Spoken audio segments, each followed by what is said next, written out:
My husband has a strong attachment and obsession to his sister, so-called sister complex. My sister-in-law and her husband have taken to barging into our home, treating it like their own, occupying our space as they please. They rummage through my personal belongings, using and taking them without permission. My husband, for this part, turns a blind eye, and this emboldens them to gradually escalate their behavior.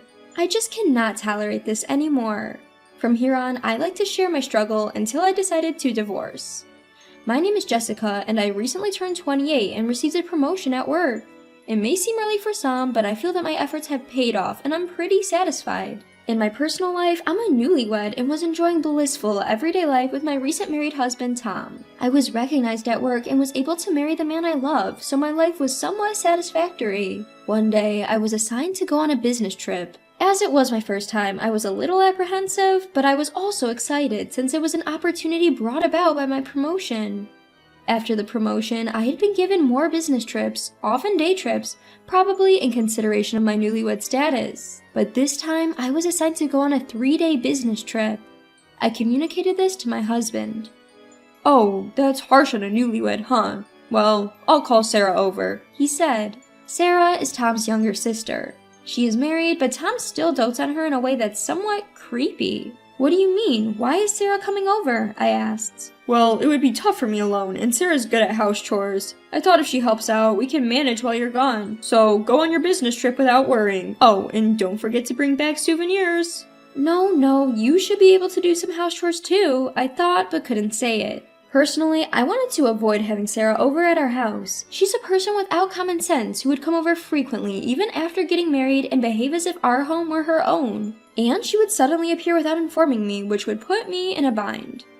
However, it seems she's been communicating with Tom often.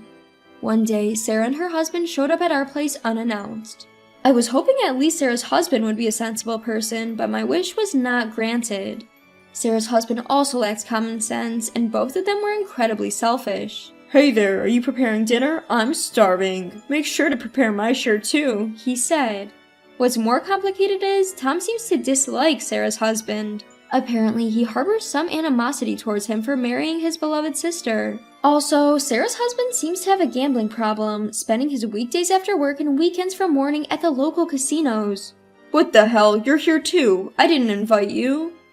"You're a bit cold to me, huh? Well, I don't care. I'm just here to eat for free," he responded in front of me. They think only about themselves. My husband keeps grinning at Sarah, which I find absolutely crazy. Moreover, it seems Tom lets Sarah into our house even when I'm not around. As soon as I come home, she'd be relaxing like it's her own home and say, "Hey Jessica, I'm hungry," as if it's a habit. Despite noticing my frustration, my sister-in-law Sarah often takes and uses my belongings without my permission. She uses my cosmetics freely, and when they run out, she says, "Hey sis, this one's all gone. Buy me a new one, will ya?" Who do you think you are, using my stuff and asking me to buy more? I can't possibly say. My husband, Tom, doesn't understand my complaint, saying, "She's just happy to have a sister now and wants to share things with you. Aren't you happy to have a sister too?"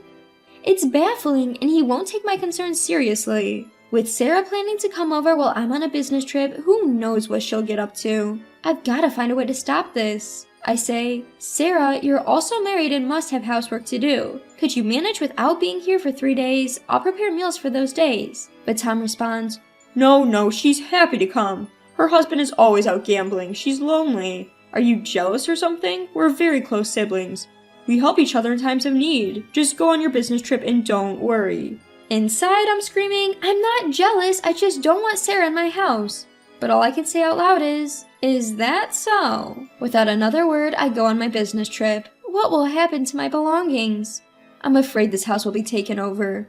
Returning home after my 3-day business trip filled with anxiety, I find Sarah lounging around. Despite promising to take care of the house, it's in disaster and daily necessities aren't replenished. "Welcome back, thanks for your help with everything. You can go home now," I say, trying to be polite but firm. Sarah says, "What? I'm staying over. We're having my favorite for dinner tonight."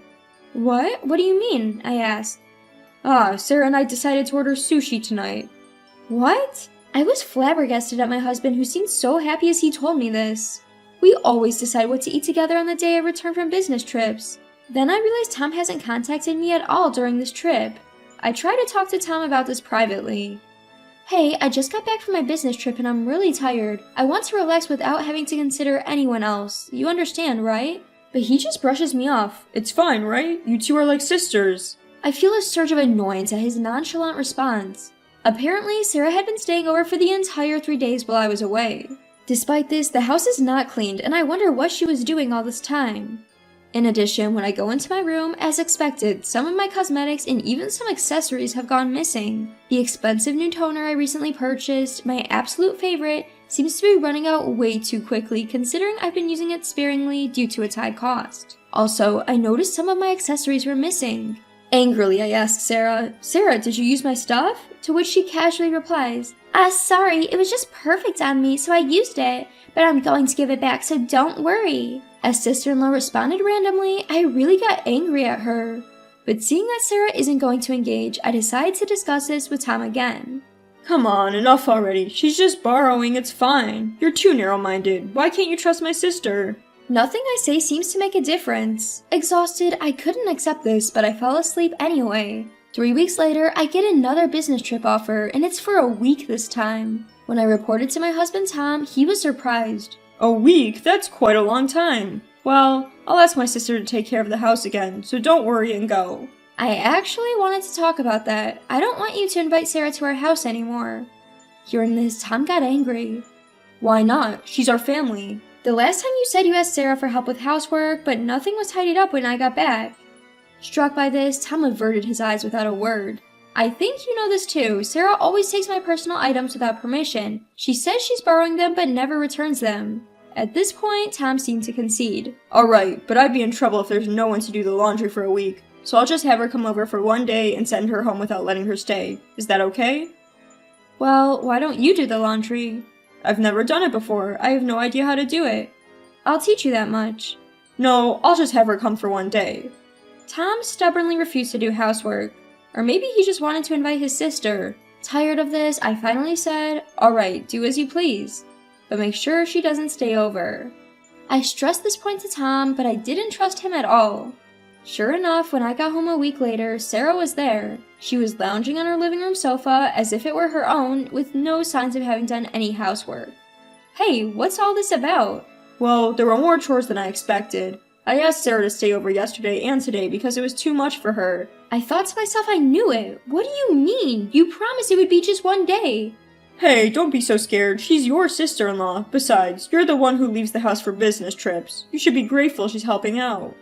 What? You understand what business trips mean, right? It's not like I'm going out to have fun. You always make up excuses like that. Without paying any attention to what I said, Tom continued. And apparently Sarah is divorced. She also seems to have lost her job. There'll be times when you can't do the housework because of your business trips, right? She said she's okay with it, so I thought we could let her live with us. What? What are you talking about? Why are you making decisions without consulting me? As I've said, you can do the housework. It's not every day. This isn't just your house. Come on, we should help each other out in times of trouble. You must feel sorry for her too. What are you thinking? Breaking our promise and deciding something like that on your own? I can't trust you. How cruel to say such a thing to your husband. It's just for a while. Sarah also says she'll find a place to live and a job as soon as possible. We have an extra room anyway. Besides, Sarah has already given up her apartment. She doesn't want to live in the house she shared with that guy.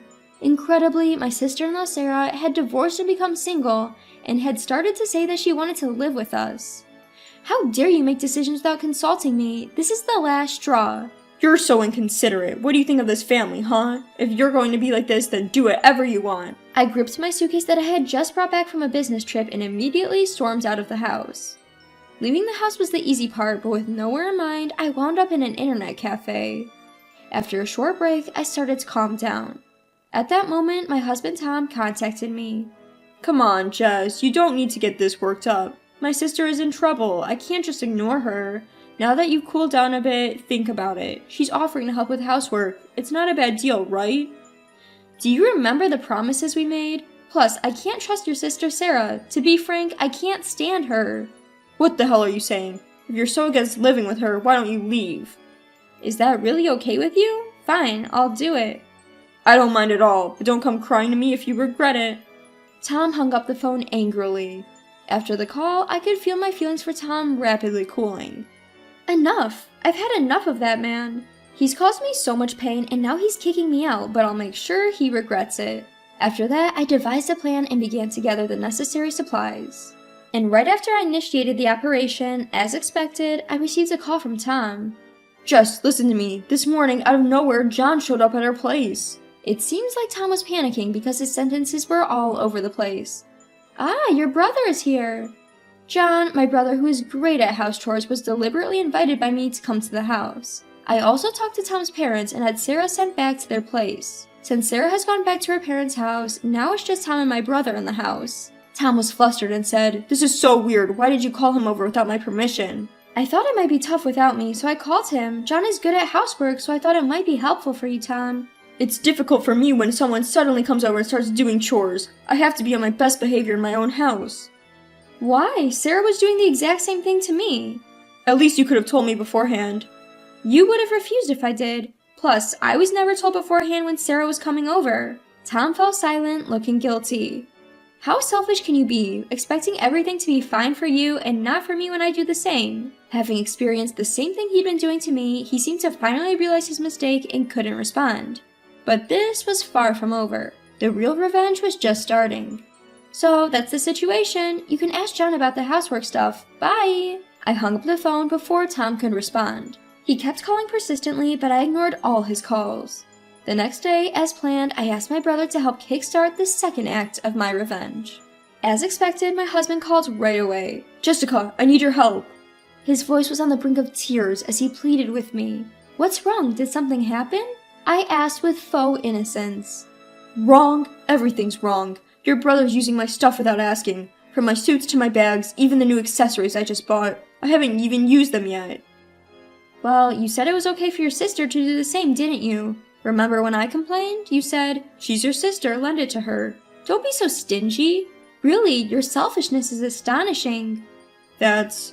He fell silent, unable to argue back. I've also reported this to your parents. I bet your sister is getting an earful from them right now. Well, she got what she deserves. The only consolation was that my in-laws were reasonable.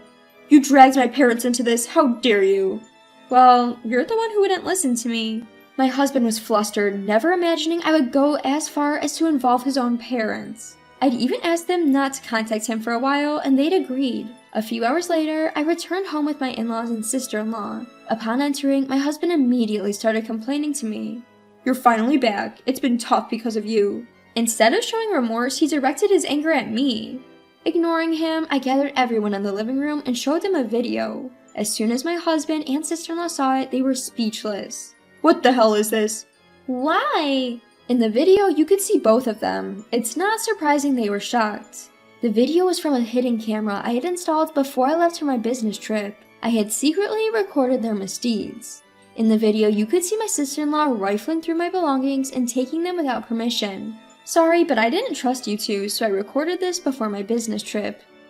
You, what have you done? Are you doing this always? This is a crime. My father-in-law exploded in rage after seeing the video. Can't you even distinguish between right and wrong at your age? Shame on you. Even my mother-in-law was fuming, her face turning red and on the brink of tears. And with that, my revenge ended. I thrust the divorce papers at my husband right there.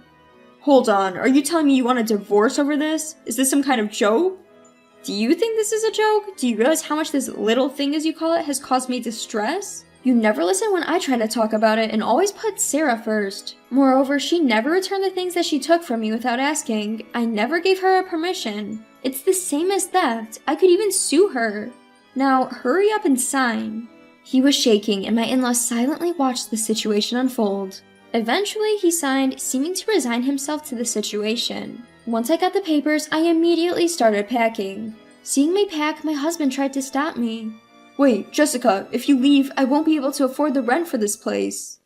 As Tom said, the apartment we're living in now is well located and rather pricey. He couldn't possibly afford it on his salary alone. The look on my in-laws' faces was pitiful as they observed their son, but I no longer had any sympathy for him, so I didn't care about that. I don't care anymore, you're a stranger to me now.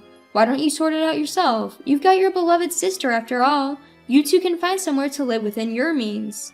I left the house and went straight to submit the divorce papers. I moved into an apartment near my workplace. I had a barrage of calls and emails from my ex-husband, but they were a nuisance, so I blocked them all. I have no idea what he's doing or where he is now, and to be honest, I don't care. Freed from stress, I'm now enjoying my single life.